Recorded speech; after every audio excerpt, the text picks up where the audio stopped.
मेरा नाम रुचि है। मेरी उम्र 22 साल है और मैं छत्तीसगढ़ में रहती हूँ। मुझे ना जाने क्यों ऐसा लग रहा था कि सब नॉर्मल होकर भी नॉर्मल नहीं है, या फिर ये सब कुछ ज्यादा दिनों के लिए नहीं है। यही सब सोच सोच कर मेरे सर में बुरी तरह से दर्द हो रहा था। मुझे ऐसा लग रहा था कि अगर मैं एक दिन भी इस आदमी के साथ रही तो मैं पागल हो जाऊंगी। कभी कभी मुझे लगता था कि मैं एक पागल औरत हूँ, लेकिन कभी कभी मुझे ऐसा लगता था कि मेरा पति ही पागल आदमी है। मैं डिसाइड नहीं कर पा रही थी कि हम दोनों में से कौन नॉर्मल था और कौन नहीं। एक फिटकरी थी जो मेरी जिंदगी की सबसे बड़ी मुसीबत बन चुकी थी। कोई सोच भी नहीं सकता था। एक छोटी सी सफेद रंग की फिटकरी ने मेरी जिंदगी में जीना दुश्वार कर दिया था। रोज मेरा पति एक नई तरह की फिटकरी घर में लेकर आता था और उसे इतना संभाल कर रखता था कि जैसे वो कोई हीरे या जवारात हो। वो पागलों की तरह हर 10 मिनट बाद आकर अपनी फिटकरी का ध्यान रखा करता था कि कहीं फिटकरी खराब तो नहीं हो गई, और कहीं कोई फिटकरी को चोरी करके तो नहीं ले गया, और कहीं कोई चीज फिटकरी के ऊपर तो नहीं गिर गई जिससे फिटकरी वेस्ट हो जाए। वो बार बार अपनी लाई हुई फिटकरी का ख्याल रखा करता था। कभी उसे लॉकर में रखता तो कभी उसे कबर्ड में रख देता, तो कभी उसे सूटकेस में संभाल कर रख देता था, तो कभी किचन में आटे के डिब्बे में छुपाकर रख देता था।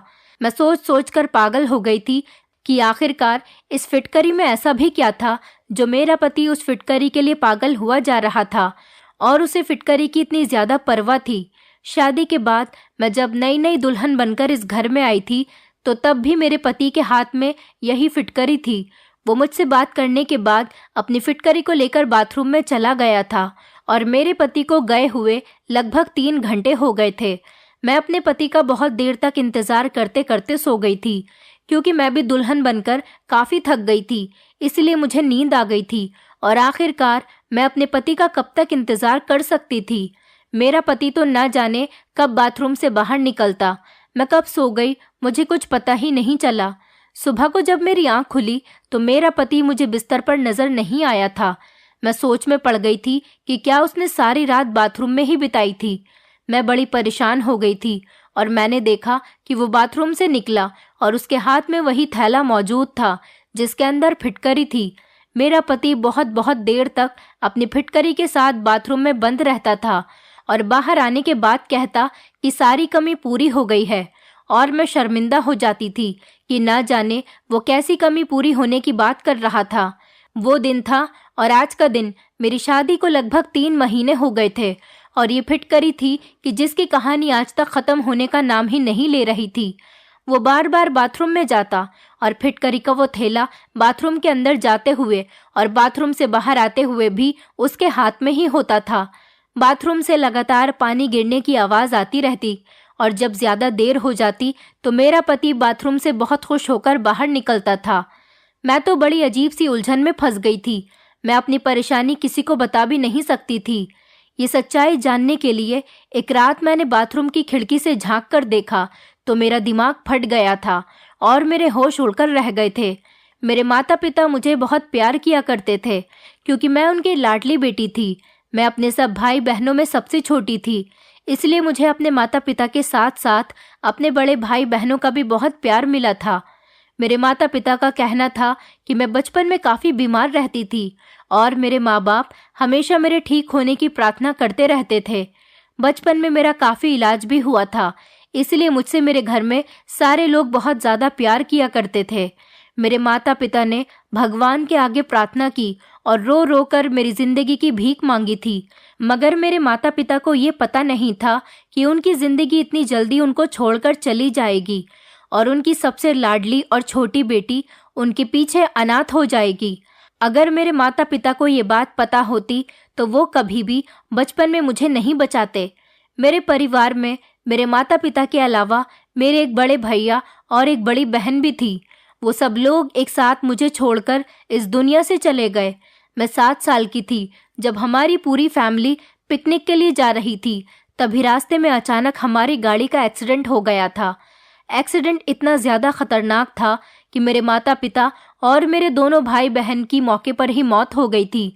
लेकिन शायद भगवान को मुझे ज़िंदगी देनी थी, इसलिए कितने लोगों की मौत हो जाने के बाद मैं अकेली बच गई थी। मेरे मामूली सी चोट आई थी, लेकिन मेरी जिंदगी बच गई थी। लोग मुझे देखकर हैरान हो रहे थे कि ये लड़की कैसे बच गई। कहते हैं कि जिसकी जिंदगी भगवान लिख दे उसे कौन मार सकता है। और कुछ लोग मुझे देखकर बहुत अफसोस भी कर रहे थे कि मैं अपने माता पिता के बिना कैसे इस दुनिया में अकेली रहूंगी। अच्छा तो यही होता कि मैं भी अपनी फैमिली के साथ ही इस दुनिया से चली जाती।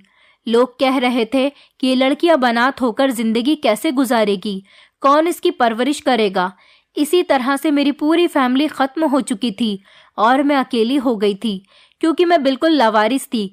मेरे पिता के सौतेले भाई ने मुझे अपने घर में जगह दे दी थी, क्योंकि और कोई मुझे अपने साथ रखने के लिए तैयार ही नहीं था। और मेरी माँ के रिश्तेदार तो डर की वजह से कभी हमारे घर पर अफसोस करने के लिए भी नहीं आए थे। मैं अपने चाचा चाची के घर में रहने लगी थी और उनकी बेटियों की उतरन पहनकर उनका बचा हुआ खाना खाकर अपना गुजारा कर रही थी। वो लोग मुझे बहुत ताने भी दिया करते थे। उन लोगों के ताने सुन सुनकर ही मैं जवान हो गई थी और इसी तरह से टाइम तेजी से गुजरता चला गया था और मेरी शादी की उम्र हो गई थी। मेरे लिए काफ़ी सारे रिश्ते भी आने लगे थे। मुझे ऐसा लगता था मेरे लिए रिश्ते आते ही मेरी चाची परेशानी में आ जाती थी। मेरी चाची ने मुझसे जान छुड़ाने के लिए मेरी शादी एक ऐसे इंसान से कर दी थी जिसको मैं जानती तक नहीं थी। फिर भी मैंने सोचा कि चाची के घर पर मुझे सारा दिन नौकरानियों की तरह काम करना पड़ता था। इससे बेहतर तो यही होगा कि मैं अपने पति के घर काम करूं और उसकी सेवा करूं। जब मैंने अपने होने वाले पति को देखा तो लड़का काफ़ी हैंडसम और स्मार्ट था, इसीलिए मैं बेफिक्र हो गई थी। फिर सुना कि लड़के वालों का अपना घर है, तो इस बात से मैं और भी ज़्यादा खुश हो गई थी। चाची ने तो अपनी जान से छुटकारा पाने के लिए मेरी शादी जल्दबाजी में कर दी थी, क्योंकि मैं बहुत ज़्यादा खूबसूरत थी और मेरी चाची की बेटियां मुझसे ज़्यादा खूबसूरत नहीं थीं। इसलिए चाची जलन की वजह से मुझे जल्द से जल्द विदा करना चाहती थी, ताकि उनकी बेटियों के लिए आगे का रास्ता साफ हो सके। विदाई के टाइम पर चाची ने मुझसे कहा था कि अब ससुराल में ही रहना, मेरे घर आने की कोई ज़रूरत नहीं। मेरे पास तो इतने पैसे नहीं हैं कि मैं तुम्हारा खर्चा उठा सकूं। जैसे भी हालात हों तुम्हें अपने ससुराल में ही रहना है, और अगर अपनी ससुराल में तुम्हें कोई परेशानी लगे तो चुपचाप उसे बर्दाश्त करना। तलाकशुदा बनकर मेरे घर पर आने की कोई ज़रूरत नहीं। चाची की इस बात ने मुझे बहुत परेशान कर दिया था। वो इस तरह की बातें ना जाने मुझसे क्यों कर रही थी। अभी तो मेरी विदाई भी पूरी नहीं हुई थी और वो तलाक तक पहुंच गई थी। आखिर वो ऐसा क्यों कह रही थी? क्या लड़के में कोई खराबी थी या उसके घर वालों में कोई गड़बड़ थी? मेरे दिमाग में अजीब अजीब तरह के सवाल पैदा होने लगे थे और इन्हीं सवालों को सोचते हुए जब मैं अपनी ससुराल विदा होकर चली गई तो शादी की पहली रात ही मुझे अंदाजा हो गया था कि चाची इस तरह की बातें क्यों कर रही थी। जिस लड़की के पति ने शादी की पहली रात उसके साथ रिलेशन बनाने के बजाय सारी रात बाथरूम में ही गुजार दी हो तो उसकी दिमागी हालत क्या होगी। शर्म की वजह से ये सवाल मैं अपने पति से कर भी नहीं सकती थी, क्योंकि मैं नई नवेली दुल्हन थी और नई नवेली दुल्हन ऐसी बात कहती कि उन्होंने ऐसा क्यों नहीं किया और सारी रात बाथरूम में क्यों रहे, तो ये बात गलत हो जाती। मैंने सोचा कि मैं तो सो गई थी, हो सकता है कि वो भी आकर सो गए होंगे। शायद बहुत सुबह को वो दोबारा बाथरूम में नहाने के लिए चले गए हों। बस यही सोचकर मैंने अपने दिल को तसल्ली दे दी थी, लेकिन मेरी ये तसल्ली किसी भी काम नहीं आई थी जब रोज़ाना कमरे में मेरा पति यही अजीबोगरीब तरह की हरकतें करने लगा था। शादी को 1 महीना पूरा होते ही मेरी सास ने पोता पोती की रट लगा ली थी। मेरी सास को तो ये भी नहीं पता था कि 1 महीने में से एक भी दिन उनके बेटे ने मुझे हाथ तक नहीं लगाया था। उनका बेटा तो ना जाने किन हरकतों में बिजी रहता था और मैं शर्म की वजह से ये बात किसी से कह भी नहीं सकती थी। 1 महीने बाद जब मैं चाची से मिलने उनके घर पर गई तो चाची मुझे देखकर परेशान हो गई थी और एकदम से उन्होंने मुझसे सवाल किया कि मैं अपना घर छोड़कर तो नहीं आई हूँ। चाची के सवाल पर मैंने बड़ी हैरत से उनकी तरफ देखा। मेरी विदाई के टाइम पर भी उनका मेरे साथ यही बिहेवियर था और मैं पूरे 1 महीने बाद उनसे मिलने के लिए आई थी, तब भी वो मेरे साथ ऐसी अजीबोगरीब बातें कर रही थी। मैंने चाची से कहा कि नहीं, मैं तो सिर्फ आपसे मिलने के लिए यहाँ पर आई हूँ। मुझे उनकी बात से बहुत दुख पहुँचा था। मैंने अपना सारा बचपन और लड़कपन इस घर में ही गुजारा था। मुझे इस घर से बहुत ज़्यादा लगाव था। क्या मेरा इतना भी हक नहीं बनता था कि मैं इस घर में अपने चाचा चाची से मिलने के लिए भी कभी कभी आ जाऊं? मैं उदास होकर अपने घर को वापस आ गई थी और इधर देखा कि मेरा पति फिटकरी उठाकर बाथरूम में जा रहा था। अपने पति को तो मैं कभी दिखाई ही नहीं देती थी। मैं इस घर में अपने पति के लिए बस मामूली सी थी। वो अपनी पत्नी से ज्यादा फिटकरी से मोहब्बत करता था। कभी कभी तो मैं सोचती थी कि मैं खामोशी रहूं और अपने गुस्से पर कंट्रोल करूं और इसे अपनी किस्मत में लिखा हुआ समझकर अपने भाग्य के साथ समझौता कर लूं। फिर अगले ही पल मुझे याद आता कि मैं क्यों खामोश रहूं और मुझे तो बल्कि अपने पति का सारा सच दुनिया के सामने लाना चाहिए। मगर ऐसा तो मैं सिर्फ अपने सपनों में ही कर सकती थी। हकीकत में तो मुझे परेशान होने के अलावा और कोई दूसरा काम भी नहीं आता था। अब मैंने खुद को घर के कामों में बिजी रखना शुरू कर दिया था और मैं ज्यादा से ज्यादा अपने आप को बिजी रखने की कोशिश में लगी रहती थी। अब मेरा सारा ध्यान घर वालों के कपड़े धोना, खाना बनाना और घर की साफ सफाई करने में ही लगा रहता था। मैं चाची के घर में भी नौकरानी थी और अपनी ससुराल में आकर भी नौकरानियों की ही जिंदगी गुजार रही थी। फिर मैंने सोचा कि आखिरकार मैं कब तक इस तरह की जिंदगी गुजारूंगी। मुझे अपने पति से बात करनी ही होगी। एक दिन मैंने बंद शब्दों में अपने पति को ये बात समझा दी थी कि उनकी माँ मुझसे पोता पोते की डिमांड करती है। ये बात सुनकर जैसे मेरे पति को करंट सा लग गया था। उन्होंने फौरन ही कहा कि अभी ऐसा कुछ भी नहीं हो सकता और ऐसा बिल्कुल मुमकिन नहीं। इतना कहकर वो कमरे से बाहर चले गए थे तो मैं अपना सर पकड़कर बैठ गई, क्योंकि मुझे अपने पति पर पहले से ही शक था और अब मुझे अच्छी तरह से यकीन हो गया था कि मेरा पति नामर्द है। इसलिए वो फिटकरी का बहाना बनाकर रोज रात को बाथरूम में चला जाता है और फिर मेरे सोने का इंतजार करता है। जब मैं सो जाती हूँ तो वो बाथरूम से बाहर निकल कर आता है। वो ऐसे ही करता है, वरना कोई मर्द ऐसा नहीं होता जो अपनी नई नवेली दुल्हन को अकेला छोड़कर इस तरह से सारी सारी रात खुद को बाथरूम में बंद नहीं रखता। मैंने सोचा अब मुझे अपने पति के इस राज से पर्दा हटाना ही पड़ेगा और मैं सच जानकर ही रहूंगी और यही सारा सच मैं सब लोगों के सामने लेकर आऊंगी। एक दिन रात के टाइम पर मैंने सोचा कि मैं सोने की एक्टिंग करती हूँ और देखती हूँ कि मेरा पति रात में क्या करता है।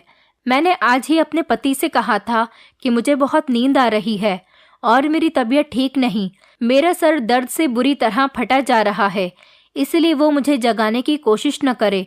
मेरी ये बात सुनकर तो मेरे पति के चेहरे पर अजीब सी मुस्कुराहट आ गई थी, जैसे कि उन्हें इंतजार हो कि मैं जल्दी से सो जाऊं। मेरे पति ने मुझसे कहा कि ठीक है, अगर तुम्हारी तबीयत ठीक नहीं तो तुम जल्दी से सो जाना, मैं तुम्हें बिल्कुल भी डिस्टर्ब नहीं करूंगा। उसने कमरे की लाइट बंद कर दी और कमरे से बाहर निकल गया।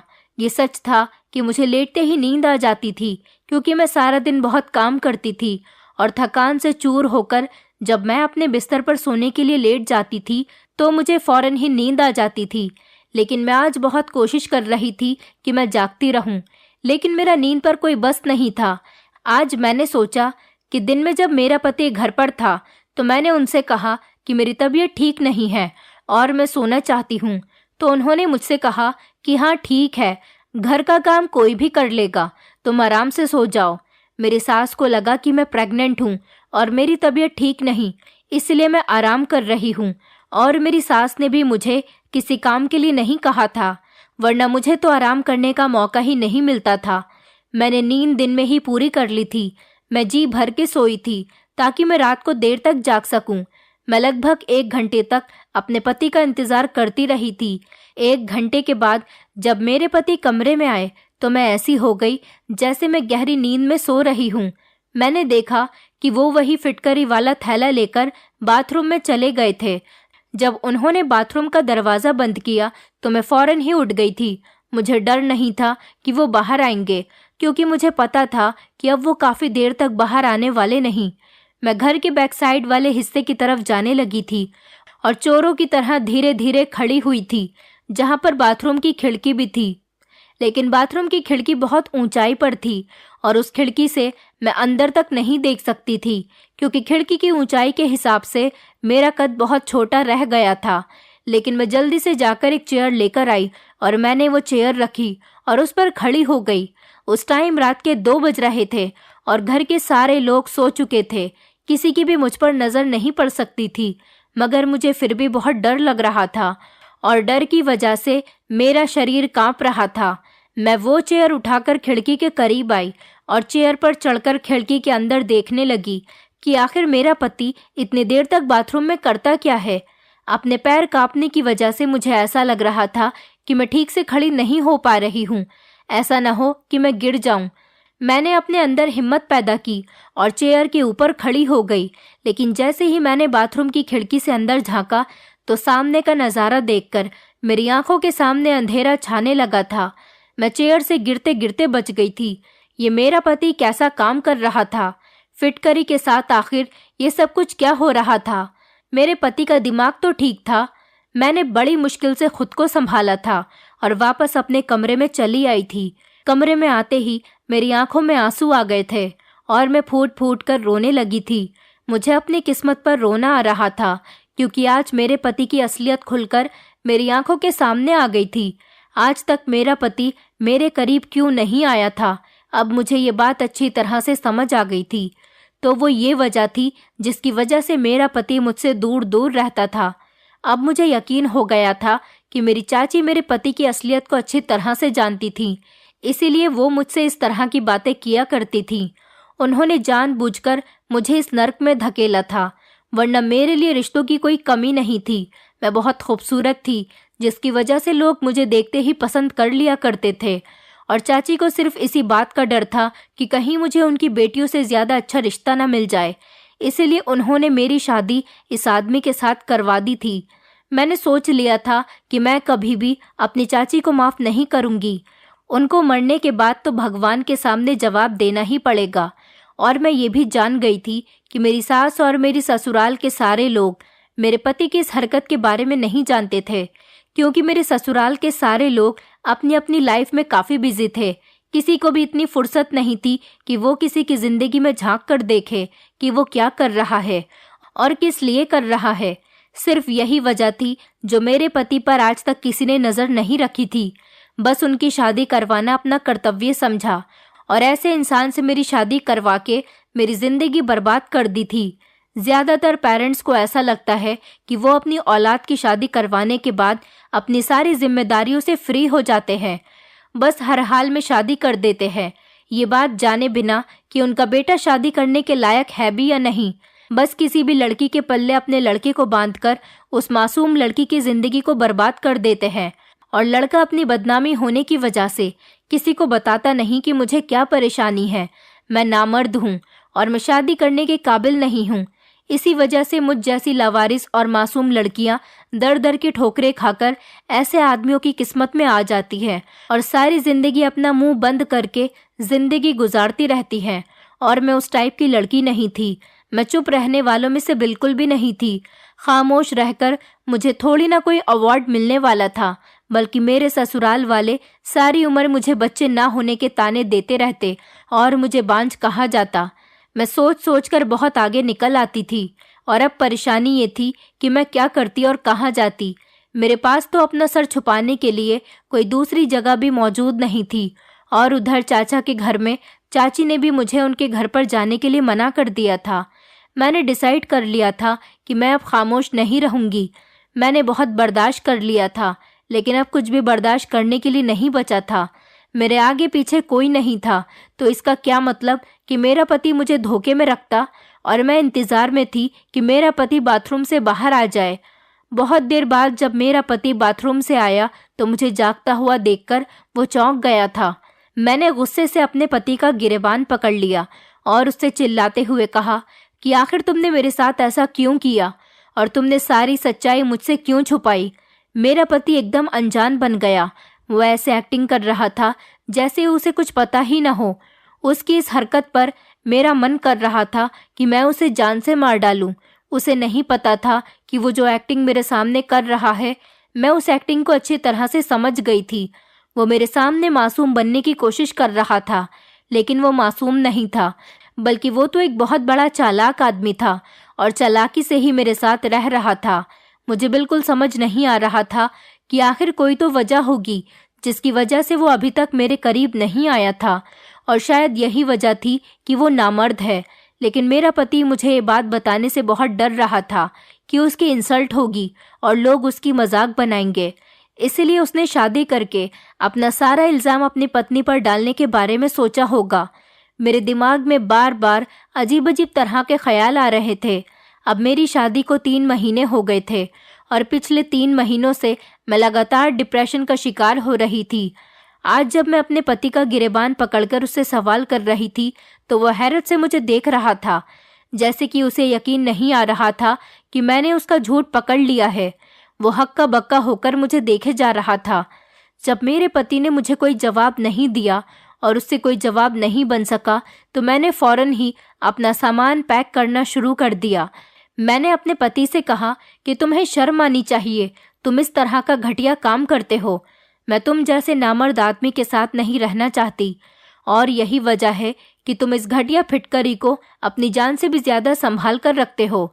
मेरा पति अब भी हैरान सा खड़ा होकर मेरी सारी बातें खामोशी से सुन रहा था, मगर ऐसा लग रहा था जैसे वो मेरी बातों को समझ नहीं पा रहा था और वो काफी सैड लग रहा था कि मैं उसकी सारी बातों को जान चुकी हूँ।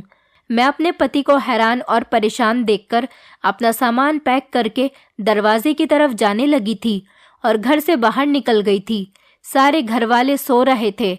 अभी मैं घर के मेन गेट तक नहीं पहुंची थी कि मेरा पति भागता हुआ मेरे पीछे आया और जबरदस्ती मेरा हाथ पकड़कर मुझे अंदर घसीटता हुआ मेरे कमरे में लेकर चला गया। मैंने शोर मचाने की कोशिश की तो उसने अपने हाथ मेरे मुंह पर रख लिया, जिससे मेरी आवाज निकलनी बंद हो गई थी और हल्की हल्की आवाज में मुझे खामोश रहने के लिए कहता रहा। वो मुझे कमरे में लेकर आ गया और बेड पर बैठने के बाद उसने कमरे के दरवाजे को अंदर से बंद कर लिया। मुझे अपने पति पर बहुत गुस्सा आ रहा था। मैं एकदम दरवाजे की तरफ जा रही थी, मगर उसने फिर मुझे पकड़कर बेड पर पटक दिया और कहने लगा, ये क्या तमाशा लगा रखा है? तुम्हें मेरी बात एक बार में समझ नहीं आती? मैंने तुमसे कहा कि खामोश रहो, बस एक बार तसल्ली से बैठकर मेरी सारी बातें सुन लो। और तुम इस टाइम रात के इतने अंधेरे में कहाँ पर जाओगी? क्या तुम लोगों को हमारे बारे में बातें बनाने का मौका देना चाहती हो? अपने पति की कही हुई बात पर मैं और भी ज्यादा गुस्सा करने लगी। मैंने कहा कि तुम्हें क्या लगता है तुम लोगों से सच छुपाकर रखोगे? सच ज्यादा दिन तक छुपकर नहीं रह सकता और दुनिया वालों के सामने आ ही जाएगा कि तुम शादी के लायक नहीं हो और तुम एक नामर्द हो। मैं ये बात सारी दुनिया को बताना चाहती हूँ कि तुम नामर्द हो और तुमने मेरी जिंदगी के साथ खिलवाड़ किया है। मैं तुम्हें कभी भी माफ नहीं करूंगी। मैं अपने होश खो बैठी थी और जो मेरे मुंह में आ रहा था मैं कहे जा रही थी। मेरी इतनी बातें सुनकर मेरे पति ने मेरे मुंह पर एक जोरदार थप्पड़ मार दिया। मैं उसका थप्पड़ बर्दाश्त नहीं कर सकी और लड़खड़ाते हुए जमीन पर गिर गई और जमीन पर जब मेरे घुटने लगे तो मैं बुरी तरह से दर्द में आ गई थी और दर्द से मेरी आंखें भर आई थी और मैं रोने लगी थी। बल्कि ये चोट तो बहुत मामूली सी थी। जो चोट मेरे दिल पर लगी थी उसने मेरे पूरे दिल को घायल कर दिया था। मैं चौंक गई और परेशानी से अपने पति की तरफ देखने लगी। मुझे इस बात की उम्मीद बिल्कुल भी नहीं थी कि मेरा पति आखिरकार मुझ पर हाथ भी उठा सकता है। अगले ही पल मैं थप्पड़ का दर्द भुलाकर अपने पति के सामने आकर खड़ी हो गई और कहने लगी कि तुम्हारे थप्पड़ मारने पर भी मैं इस घर में अब और नहीं रह सकती। मैंने भी चिल्ला चिल्लाकर अपने पति से बात करना शुरू कर दिया था। मेरे पति ने फिर से कहा कि हल्की आवाज में बात करो वरना सारे घर वाले जाग जाएंगे। मेरे पति को बहुत गुस्सा आ रहा था और उसकी आंखों से गुस्से भरे एक्सप्रेशन साफ देखे जा सकते थे। मेरे पति ने कहा कि तुम जैसा सोच रही हो वैसा कुछ भी नहीं है। शायद तुम्हें गलतफहमी हुई है। मैं नामर्द नहीं हूँ। तुम अपने दिमाग से सोचना बंद कर दो। मैं नामर्द नहीं हूँ, बल्कि मैं एक बहुत बड़ी बीमारी का शिकार हूँ, जिसकी वजह से एक वैद्य ने मुझे ये इलाज करने के बारे में बताया था कि मैं फिटकरी के इस्तेमाल से जल्द सेहतमंद हो जाऊंगा। पहले तो मैं बिल्कुल ठीक था, लेकिन पिछले 6 महीने से मेरे शरीर में बुरी तरह से खुजली हो रही थी और धीरे धीरे बदबू भी पैदा होने लगी थी और इस वजह से मेरे करीब कोई नहीं आता था। मैंने अपनी इस बीमारी का हर तरह से इलाज किया, बड़े से बड़े डॉक्टर को दिखाया और काफ़ी सारी महंगी दवाइयों का भी इस्तेमाल किया। नेट से देखकर हर घरेलू उपाय भी इस्तेमाल कर लिया, लेकिन मुझे सिर्फ नॉर्मल सा ही फ़ायदा होता था। मगर अब मेरी ये बीमारी काफ़ी हद तक बढ़ गई थी और मुझे बहुत दिक्कत का सामना करना पड़ता था। काफ़ी बड़े बड़े डॉक्टर्स को दिखाया तो उन्होंने बताया कि मेरे खून में इन्फेक्शन हो गया है। कुछ सालों पहले जब मेरी बहुत तबीयत खराब हुई थी तो मुझे खून की ज़रूरत पड़ गई थी। तब डॉक्टर के कहने पर मुझे एक आदमी ने खून दिया था। तभी से ही मैं इस बीमारी का शिकार हो गया हूँ। डॉक्टर का कहना है कि उस आदमी के खून में एलर्जी थी, इसलिए मेरे खून में भी इन्फेक्शन हो गया और मेरी सारी बॉडी पर एलर्जी हो गई। उस आदमी का खून मुझे सूट नहीं किया और तभी से ही मैं इस हाल में हूँ। डॉक्टर ने बताया कि अगर आप किसी के करीब जाओगे तो आपकी बीमारी किसी दूसरे को भी लग सकती है, इसीलिए मैं तुम्हारे करीब नहीं आता था। फिटकरी का इस्तेमाल करने से मुझे कुछ घंटों के लिए सुकून मिल जाता था, मगर परेशानी सिर्फ एलर्जी ही नहीं थी। एक परेशानी ये भी थी कि अगर मैं तुम्हारे करीब आता तो मेरी ही बीमारी तुम्हें भी लग सकती थी। ये कोई मामूली बीमारी नहीं, बल्कि बहुत बुरी और फैलने वाली बीमारी है। मैं तुम्हें भी अपने जैसा नहीं करना चाहता था। मेरा इलाज तो काफ़ी टाइम से चल रहा था, लेकिन धीरे धीरे मेरी परेशानी बढ़ती ही चली जा रही थी। मुझे किसी ने एक मशहूर वैद्य के बारे में बताया तो मैं उसके कहने के मुताबिक उस वैद्य के पास चला गया था। मैंने जब वैद्य से मुलाकात की तो उन्होंने मेरा पूरी तरह से चेकअप किया और मुझे यकीन दिलाया कि मैं जल्दी ही ठीक हो जाऊंगा। इस वैद्य ने मेरा इलाज शुरू कर दिया था और उधर मेरे घर वालों ने मेरी शादी का हंगामा किया हुआ था, क्योंकि मेरी एक बहन लंदन से आई हुई थी और उसे मेरी शादी अटेंड करना बहुत ज़रूरी था, क्योंकि फिर कुछ सालों तक मेरी बहन का आना यहाँ पर मुमकिन नहीं था। मैंने अपने माता पिता को बहुत इनकार किया कि मैं अभी शादी करने के लिए तैयार नहीं हूँ, लेकिन मेरी किसी ने एक भी नहीं सुनी और मेरी शादी की डेट भी मुझसे बिना पूछे ही तय कर दी। इसी तरह से हमारी शादी भी हो गई। जब मैं वैद्य जी के पास गया और मैंने उनको बताया कि अब मेरी शादी होने वाली है, तो उन्होंने कहा कि अभी 2-3 महीने तक तुम्हारी शादी नहीं होनी चाहिए थी। जब तक इलाज पूरा नहीं हो जाता तब तक तुम्हें किसी के करीब भी नहीं जाना। मैं अपने फैमिली के हर मेंबर से भी दूरी बनाकर ही बात किया करता था और ना ही उन लोगों के साथ उठता बैठता था। फिलहाल मेरी शादी की डेट तो फिक्स हो गई थी। वैद्य जी ने बताया कि तुम्हें इतना करना होगा, जब तक इलाज पूरा नहीं हो जाता तो तुम्हें अपनी पत्नी से भी दूरी बनाए रखनी होगी। मैं वैद्य जी की बातें सुनकर बहुत परेशान हो गया था। उन्होंने कहा कि तुम्हारी इस परेशानी का और कोई सॉल्यूशन नहीं, इसीलिए तुम्हें सबसे पहले अच्छी तरह से सेहतमंद होना होगा और अपनी बीमारी को ठीक करना होगा। फिर आराम से सारी जिंदगी तुम्हें अपनी पत्नी के साथ ही तो रहना है।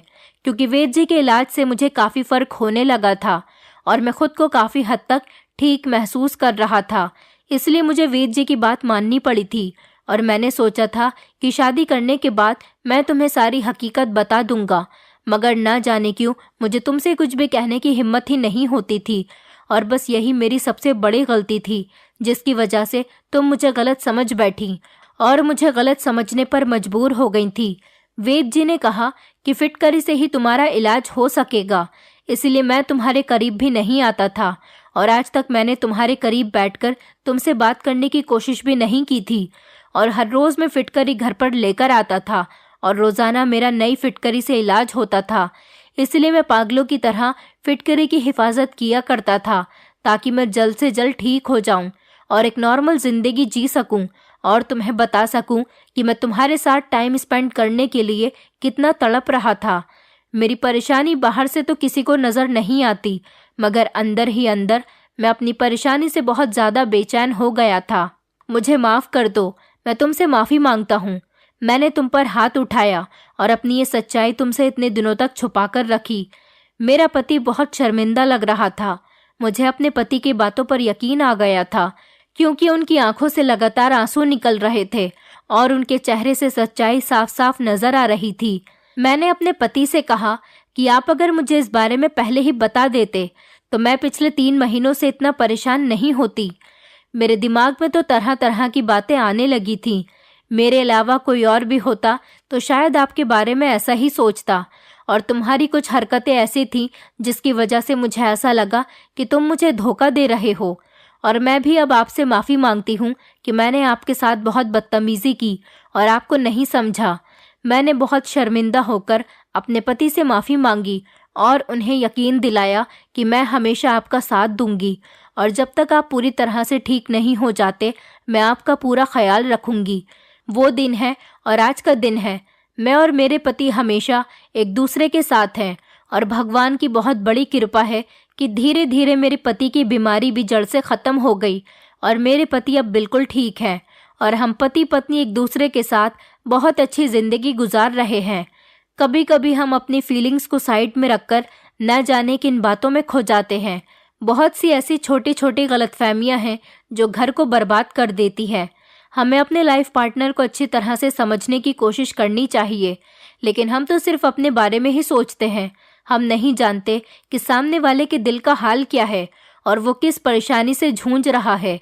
अगर हम किसी की परेशानी को समझ सकें तो हम उसका साथ देकर उसे कामयाब बना सकते हैं और उसकी परेशानी को जड़ से ख़त्म कर सकते हैं। मैं भगवान से प्रार्थना करती हूँ कि भगवान हम लोगों को सोचने और समझने की हिम्मत दे और ताकत दे और हमें सही फैसला करने की समझ दे। और अब मेरे पास एक 3 साल की बेटी भी है। ऐसा लगता है जैसे मेरी ज़िंदगी से सारी परेशानियां ख़त्म हो गई हैं, क्योंकि मेरे पति इतने अच्छे पति हैं कि कभी कभी मुझे अपनी किस्मत पर यकीन ही नहीं आता कि ये वही आदमी है जिस पर मैंने पहले कुछ जाने बिना ही काफ़ी सारे इल्ज़ाम लगाए थे और शक किया था। अब मैं अपने पूरे परिवार के साथ बहुत खुश हूँ। दोस्तों, उम्मीद करती हूँ आपको हमारी कहानी पसंद आई होगी। कहानी पसंद आई है तो वीडियो को लाइक करें, चैनल पर नए हैं तो चैनल को सब्सक्राइब करें और हाँ, नोटिफिकेशन बेल को ज़रूर दबाएं ताकि अगली अपडेट सबसे पहले आपको मिले।